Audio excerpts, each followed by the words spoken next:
Sebelum terjun ke anak muda, kita harus pahami dulu ada beberapa kriteria anak muda. Tidak semua anak muda sama, nggak bisa dipukul rata sama-sama. Anak muda itu ada keinginan dan harus kita pahami keinginannya apa. Anak muda itu punya sekolah berbeda dan harus kita pahami nggak semua kita nggak bisa mencocokkan baju kita pada mereka. Oh harus begini, oh nggak bisa. Kita harus begini, nggak bisa. Anak muda semakin dilarang semakin disuruh dia. Semakin disuruh semakin bisa dilarang. Betul? Karena begini.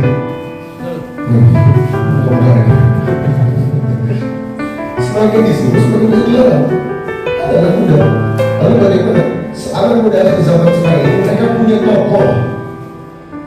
Mereka dengar nama tokoh itu. Mereka tahu siapa tokoh itu, tapi tidak tahu di mana dalilnya.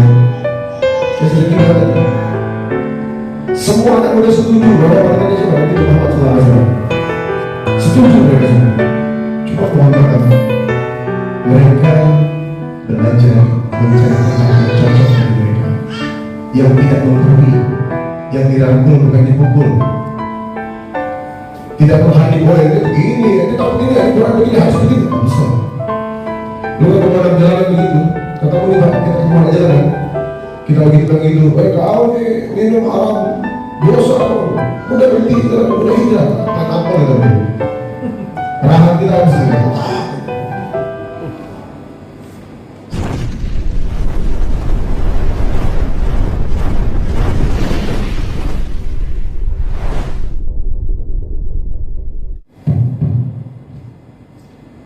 Bismillahirrahmanirrahim. Warahmatullahi wabarakatuh. Alhamdulillahilladzi hadana bi'abdihi al-mukhtar man da'ana ilaihi bi'idhnihi wa qadna lana labbaika ya man dalana wa hadana.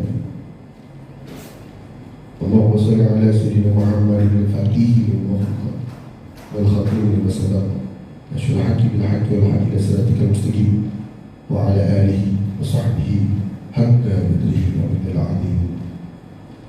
Pertama-tama saya hormati para asatidzah, sahabat saya, guru saya, Ustaz Afif Tawas,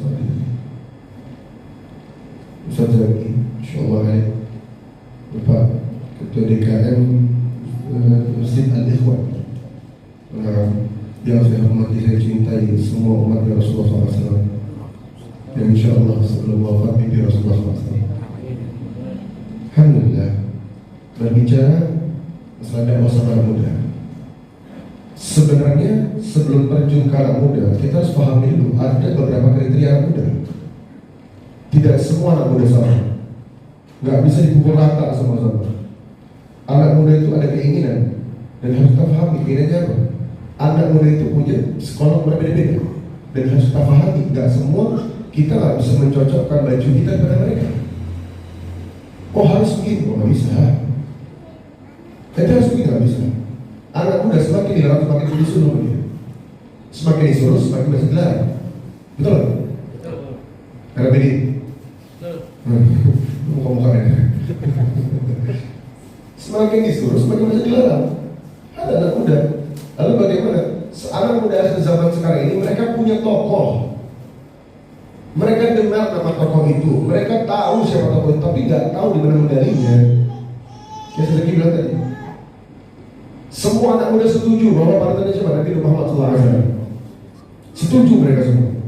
Cuma mohon maaf, mereka belajar mencari tempat yang cocok bagi mereka, yang tidak menggurui, yang dirangkul bukan dipukul.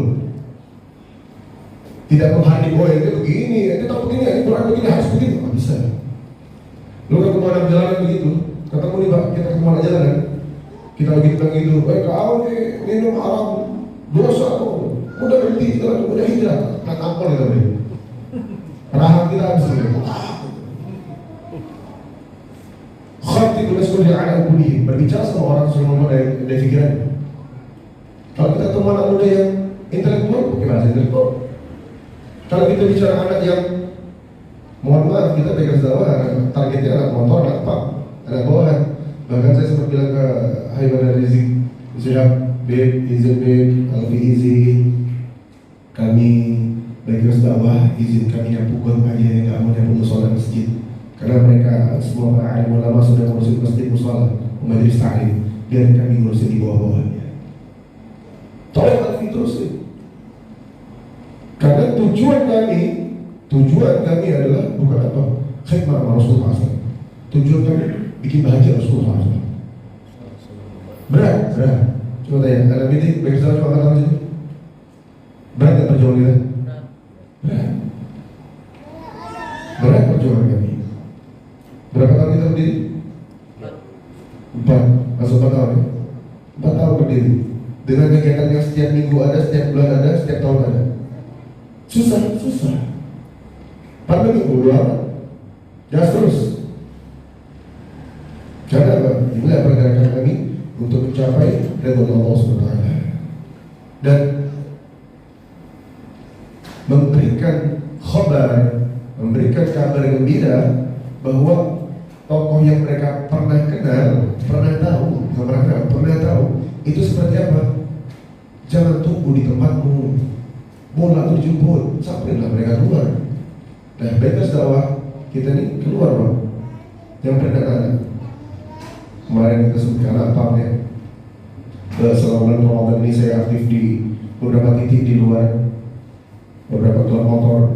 Untuk apa? Memberikan kabar gembira bahwa Nabi Muhammad SAW seperti apa, sehingga mereka merasa gak sendirian. Oh, panutanku masih ada.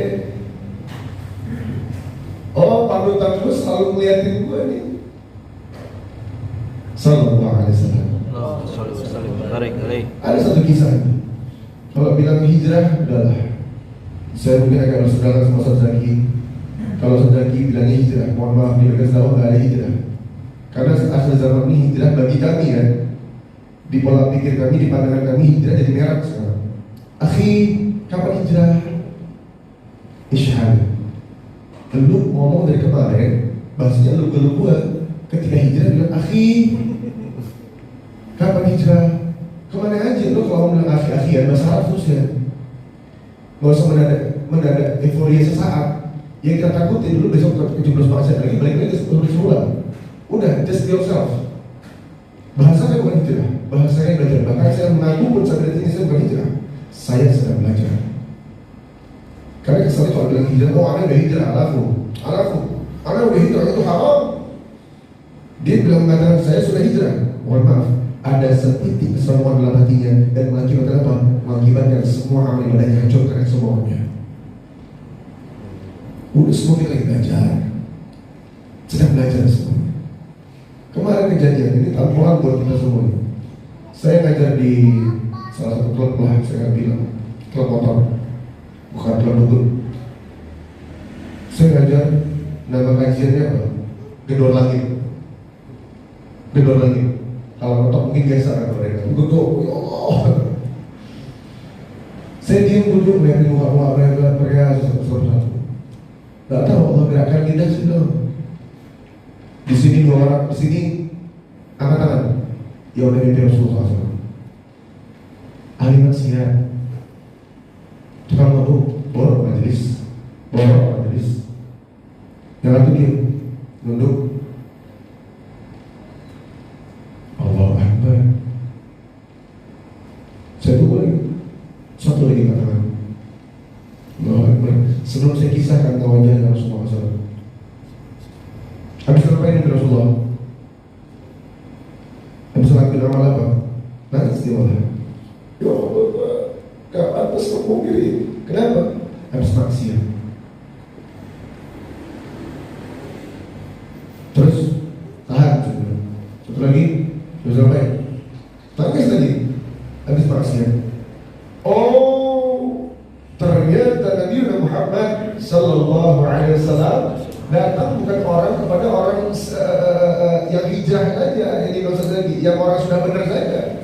Ternyata mereka Rasulullah SAW datang ke semua hati. Kepada siapa? Mereka yang golput salim, hati yang selamat, hati yang ada kunjung dari diri yang selalu merendahkan dirinya di mana saja. Selalu apa? Inna Allah ajaludah. Mereka tuh gara-gara keseharian suka ngapain? Suka ngisi bensin temennya doang. Udah terima aja, udah aja. Simple. Golput salim, hati yang Ini akhir zaman sekarang orang belajar dikit udah sombong.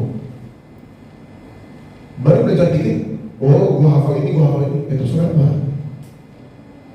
Bagaimana keadaan hatimu kepada Allah SWT?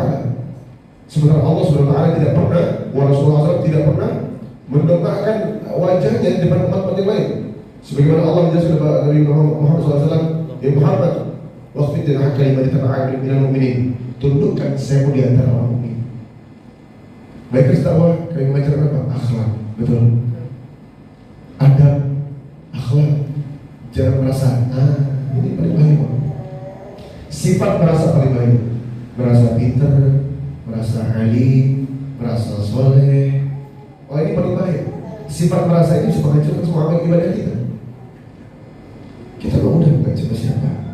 Kita hanya hamba Allah. Sebagaimana Jibril alaihissalam bertanya kepada Nabi Ibrahim alaihissalam, ya Ibrahim, apa gelarmu? Ana Khalilullah, aku kekasih Allah. Ya Musa, apa gelarmu? Ana Kalimullah, aku yang bisa bicara langsung sama Allah. Ya Isa, apa gelarmu? Ana Ruhullah, aku yang diangkat sama Allah SWT. Ketika Nabi Muhammad tanya, ya Muhammad, apa gelarmu? Dan Muhammad jawab, Ana Abdillah, aku hamba Allah.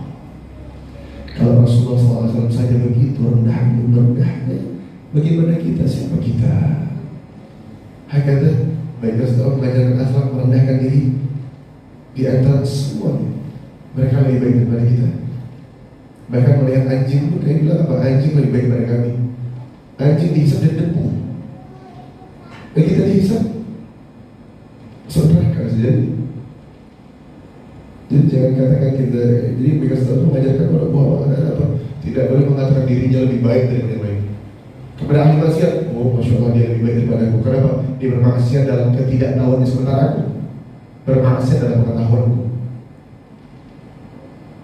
Melihat lagi tua, oh masya Allah bapak lebih baik daripada aku. Kenapa? Bapak ini lebih dahulu mengenal Allah SWT daripada aku. Melihat yang lebih muda, oh masya Allah adik ini lebih baik daripada aku. Karena apa? Adik ini dosanya lebih sedikit daripada aku, sementara aku dosa banyak. Merendahkan diri kita. Ini bagi kita mengajar kepada akhlak, adab, bagaimana kita alim ila Allah, keikatan hati kita kepada Allah SWT. Banyak orang sekarang zaman sudah dia belajar kulit saja, dia tidak tahu maknawiyah. Saya mau nanya, Pak, orang sholat dilihat dari mana? Waalaikumsalam. Ngantuk. Saya kasih tanya nih, orang sholat dari mana? Baik, yang sudah muda nih. Bu, orang sholat dilihat dari mana? Ayo, sebentar minum ya. Boleh?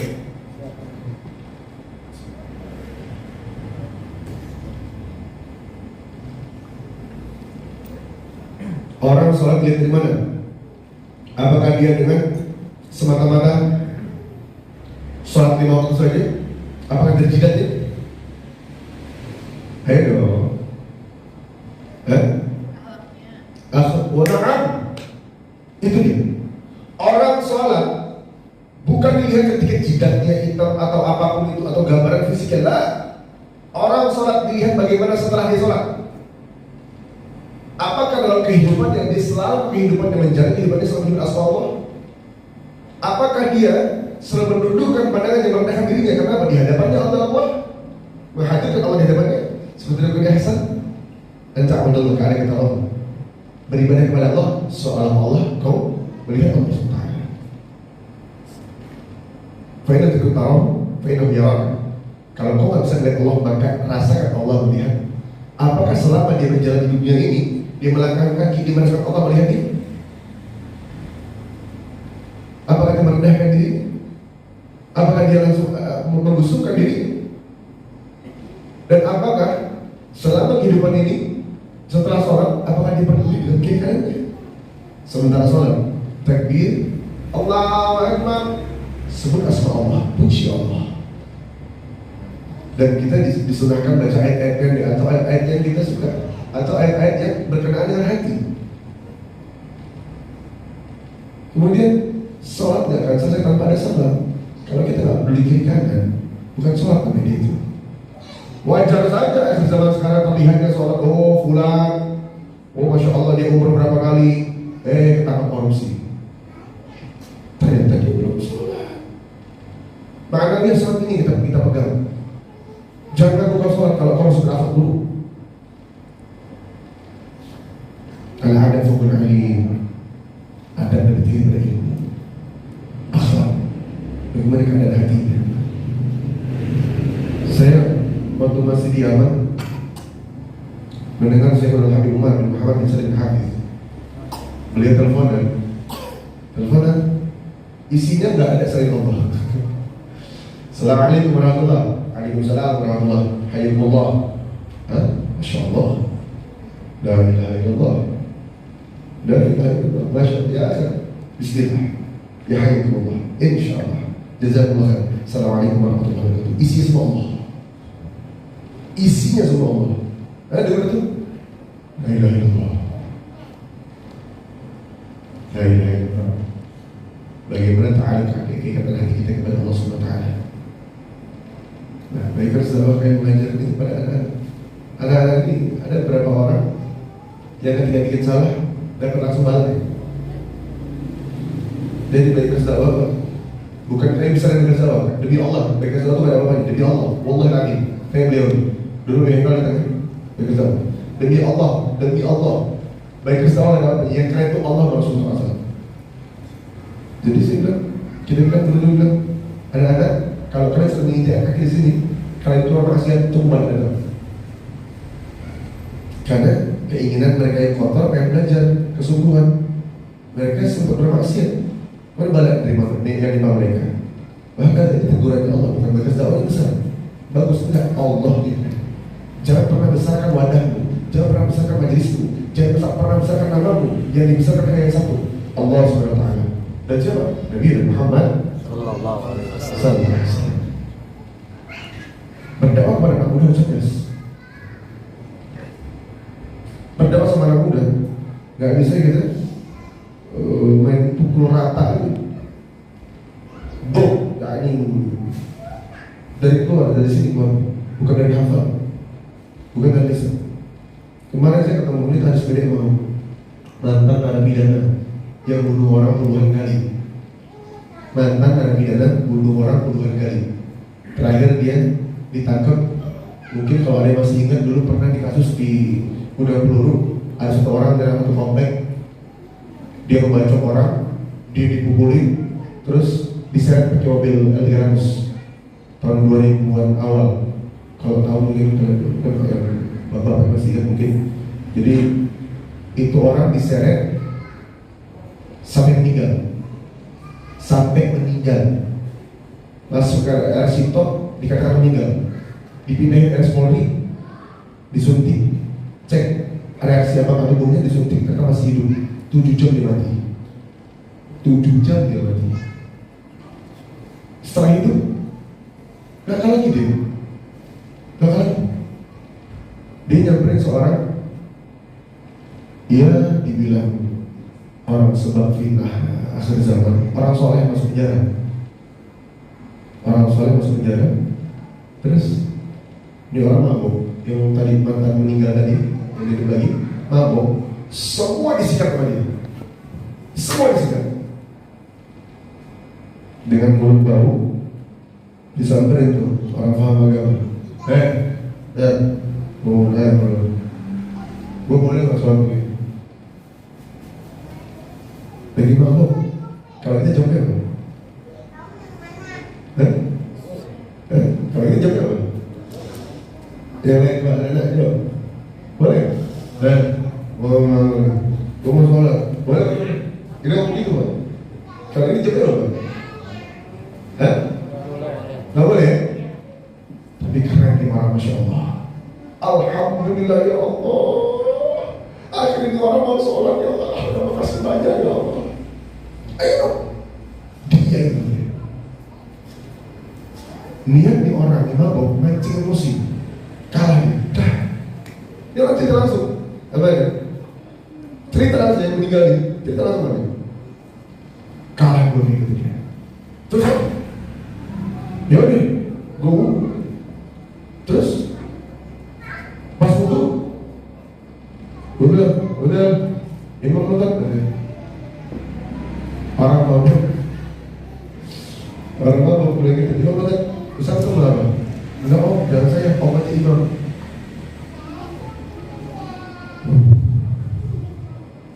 Gak ketemu hukum fikihnya, tapi apa dia bilang? Habis orang bilang, gue kecil-kecil pernah hatam Quran. Gue tahu menurut gue bahwa alkohol gak mungkin gue imam. Tahu jawaban si orang paham tadi, orang paham bagaimana?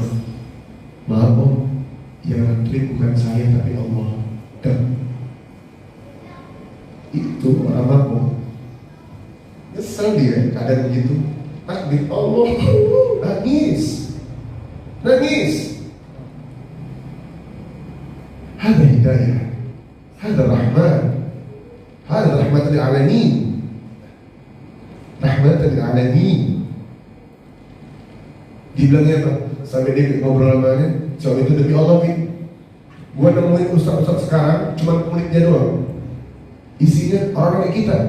Coba mau sholat dilarang, mau itu dilarang, ini nggak boleh, itu nggak boleh. Gimana kita pengen dekat? Nah ini keluhan dari masyarakat. Karena saya terjun ke jalanan, bukan ke majelis taklim. Insya Allah. Di Bikers Dakwah juga ada kejadian. Ya, namanya kami kan Bikers Dakwah itu semua orang mengumpul di situ. Nasrani, ateis ya, kita ada ateis pak, nongkrong gitu. Serius, gak bohong, ini anak-anak ini mereka itu. Satu hari ada masih preman di dekat, preman dekat sama kita, datang pak, bawa botol minuman diisi 1000, cuma diisi beda sama dia, isinya beda warna hitam. Pas ketahuan, tahu saya, sudah apa? Wah, ada yang baru nih, panik nih. Enggak, gue gak bakal marah. Kalau sampai cuma ada beberapa permintaan gue. Apa? Tolong minumnya duduk. Tolong minumnya pakai tangan kanan. Dan tolong minumnya baca bismillah. Hukum fikih pak. Hukum fikih. Kalau kita baca bismillah, menggunakan bismillah untuk yang haram, maka 2 kali dosa ya. 2 kali dosa. Cuma saya bilang bismillah, karena guru saya Mustafa Lahari Mustafa bin Syihab, tangan kanan dia Syihab kemarin, dia bilang tawfiq fi hadha da'wah nur ilallah, nur Nabi Muhammad SAW. Kita nggak tahu nur Allah kapan nyampe di mana, nur Nabi Muhammad SAW nyampe di mana, kita nggak tahu asbab dari mana dia menggunakan media sunnahnya Rasulullah. Bisa jadi hidayah, saya pakai itu di bekas dakwah. Udah itu dong, minta minum banyak bismillah. Emang bismillah bisa bikin halal? Enggak juga, itu haram sih, nggak bisa. Mungkin kamu Tuhan lu bismillah. Katakan demi Allah bang, demi Allah 3 minggu saya akan tunggu dia. Setelah ketemu nangis, minta izin sama saya. So izin, apa lo nangis? Izin gue mau dakwah ke teman-teman. Gara-gara sebab itu gue ngerasa hati bersalah kalau ketemu Allah. Ada dakwah, hidayahnya Allah nyampe. Ingat, hidayah itu bukan kita yang ngasih. Terus gimana? Akhirnya dia belajar. Gue kalau ada waktu gimana? Kalau telepon gue, telepon aja. Kalau misalnya gue gak bisa, majelis yang banyak, cari Allah di sana. Simple. Karena kita bukan besar Tuhan yang kita besarkan adalah kita besarkan adalah Allah dan Rasulullah SAW. Jadi harapan kita di keselnya apa? Semua anak-anak yang lambangnya kan gini. Dan lambang ini trompa Nabi sama motor. Kita berharap anak motor ini bisa ikuti jejak Nabi Muhammad SAW. Kita berharap anak-anak motor ini bisa pikir Rasulullah SAW. Hakatan. Yang kita bilang tadi bahwa papa muda sekarang bosannya. Ini anak muda yang kita beri akhlak sentuhan di tempat di hatinya, maka dia akan jadi milikmu selamanya. Anak muda disentuh hatinya, dirangkul bukan dipukul. Jadi kita harus berpikir cerdas. Tidak semua anak muda sama kita yang harus Bagaimana mengklasifikasikan, oh ketemu anak jalanan bahasa begini, ketemu anak motor bahasa begini, ketemu politikus bahasa begini, ketemu pengacara bahasa begini. Semua ini ada tata cara, ada tata bahasa. Dan insya Allah mudah-mudahan itu asbab hidayah untuk yang ngomong dan yang mendengarkan. Jadi hidayah itu bisa datang kapan saja. Bisa datang kapan saja. Tergantung bagaimana di hati kita dan lingkungan kita yang coba mengajak teman-teman kita untuk menimbulkan rasa ingin kembali kepada Allah. Rasa hidayah itu ini bedanya hidayah sama taufik. Hidayah itu hari ini pengen itikaf, besok enggak. Hari ini pengen sholat, besok enggak. Lusa sholat lagi, itu hidayah namanya. Besok lusa itikaf lagi, itu hidayah. Walaupun kalau taufik, hari ini sholat, besok sholat, terus sampai meninggal. Hari ini Quran, besok Quran, terus sampai meninggal. Makanya kalau setiap acara kan, saya dengar tuh, wabillahi taufik wal hidayah. Kembalikan taufik sama hidayah kepada Allah, itu urusan Allah. Tugas kita hanya menyampaikan. Tapi kebahagiaan seorang dai apa? Jamaahnya mendengarkan dan melakukan apa yang diucapkan oleh Nabi Muhammad SAW. Untuk jamaah boleh agak maju, yang di luar boleh masuk ke dalam lagi. Nanti masuk ke dalam. Ini semakin seru nih pembicaraan kita nih. Ngaji masuk. Yang di dalam boleh agak maju. Sini. Bagian ceramah di sini beda rame banget kayaknya. Maju lagi.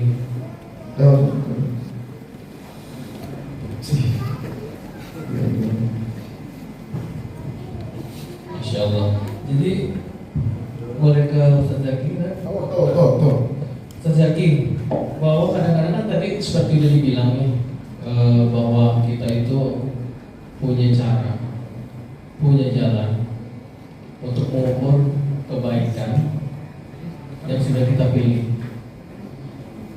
Lalu bagaimana meyakinkan bahwa kebaikan dan kebenaran yang kita udah pilih ini sudah benar-benar betul gitu Ustaz tadi. Karena kan kita nih, wah seperti tadi Ustaz bilang, saya udah soleh daripada teman-teman saya udah lebih alim daripada teman-teman saya. Nah, untuk meyakinkan jalan kebaikan yang sudah saya pilih ini sudah baik dan benar, itu gimana Ustaz tadi? Ya, pernah ada satu pertanyaan ya yang diajukan oleh Nabi Ibrahim alaihissalam. Jadi ketika Nabi Ibrahim itu kan bertemu dengan Raja siapa? Raja siapa? Namrud. Ya. Raja Namrud itu kan debatnya sama Nabi Ibrahim itu kan bilang, kenapa kamu beriman kepada Tuhanmu? Gitu. Kemudian Nabi Ibrahim alaihissalam menjawab, karena Tuhan saya itu yang menghidupkan dan mematikan. Kemudian kata Raja Namrud, saya juga bisa. Gimana caranya? Panggilkan satu orang pegawai kerajaan dia, kemudian dipenggal kepalanya, dan satu orang lagi. Kata Raja Namrud, saya bisa menghidupkan dan mematikan. Saya matikan yang satunya saya biarkan hidup. Nabi Ibrahim tahu itu salah, itu logika yang salah. Tapi Nabi Ibrahim gak langsung menghantam, karena Nabi Ibrahim menunggu punchline-nya. Nah, punchline-nya punchline-nya itu, momennya itu pas ketika Nabi Ibrahim bilang, Tuhan saya menerbitkan itu matahari dari timur ke barat. Sekarang coba terbitkan matahari dari barat ke timur. Bingung kan Namrud. Di situ kan Namrud langsung mendidih darahnya dan langsung memerintahkan seluruh orang di dalam istananya itu untuk membakar, mengarak Nabi Ibrahim dan kemudian membakarnya. Ya. Jadi sedemikian beratnya ya apa yang diterima oleh Nabi Ibrahim saat itu ketika dia harus menantang Raja Namrud yang begitu punya kuasa. Tapi memang kita dalam menemukan keyakinan itu memang harus betul-betul melihat secara langsung. Makanya Nabi Ibrahim meskipun sedemikian kuat imannya, Nabi Ibrahim itu kan masih melakukan hal-hal yang dalam artian dia itu meyakinkan dirinya, lebih menguatkan dirinya. Apa yang dilakukan oleh Nabi Ibrahim? Untuk meyakinkan bahwa benar yang disembah adalah Tuhan yang Maha Esa. Apa yang dilakukan? Nah, kebanyakan orang itu menganggap yang dilakukan adalah mencari Tuhan, padahal Nabi Ibrahim tidak pernah mencari Tuhan. Ya, jadi yang dilihat itu matahari, ini Tuhan saya, itu bulan, ini Tuhan saya, ini bintang, ini Tuhan saya. Itu bukan proses Ibrahim mencari Tuhan. Itu adalah proses untuk menunjukkan kepada kaumnya, wahai kaumku, ini loh, matahari ini fana. Dia cuma ada pas siang, nanti maghrib hilang. Bulan ini fana, dia cuma ada pas malam. Itu pun gak setiap malam. Kalau mendung pun dia tidak terlihat. Bintang juga begitu. Kalau mendung pun dia tidak terlihat. Itu. Ini kebanyakan kita tuh salah memahami ya, bahwa Nabi Ibrahim itu seolah-olah mencari Tuhan. Enggak, Nabi Ibrahim gak selemah itu imannya. Enggak kayak anak-anak sekarang gitu ya, sok edgy gitu ya. Enggak kayak gitu Nabi Ibrahim. Jadi Nabi Ibrahim itu mencari Tuhan ya, tapi ingin menunjukkan kepada kaumnya ini loh yang benar, ini loh yang salah. Nah, yang ditanyakan yang dilakukan oleh Nabi Ibrahim alaihissalam waktu itu adalah meyakinkan dirinya, ya, bahwasanya betul-betul bahwa Allah itu betul-betul punya kuasa. Di surat Al-Baqarah 260 itu kan Nabi Ibrahim bertanya, Rabbi ini kaifatuhil mauta. Kata Nabi Ibrahim alaihissalam, wahai Tuhanku, perlihatkanlah kepadaku bagaimana Engkau menghidupkan yang mati. Ya, kemudian Allah bertanya, awalam tu'min, loh, kamu belum percaya? Belum percaya kepada Allah, gitu, belum percaya kepada saya yang bisa menghidupkan yang mati, gitu ya. Terus kemudian kata Nabi Ibrahim, bala, walakin lihat teman qalbi. Tapi benar saya percaya kepada Engkau, ya Allah. Tapi saya ingin meyakinkan diri saya lagi, masih ingin meyakinkan diri saya lagi. Ya, nah kemudian itulah kejadian di mana Nabi Ibrahim alaihissalam betul-betul menggunakan keyakinan. Kemudian Allah Subhanahu wa taala memerintahkan fakhud arba'atan minat thairi fasurhunna ilaika tsumma ja'al ala kulli jabalin minhunna juz'an. Tsumma da'unna yatina kasar.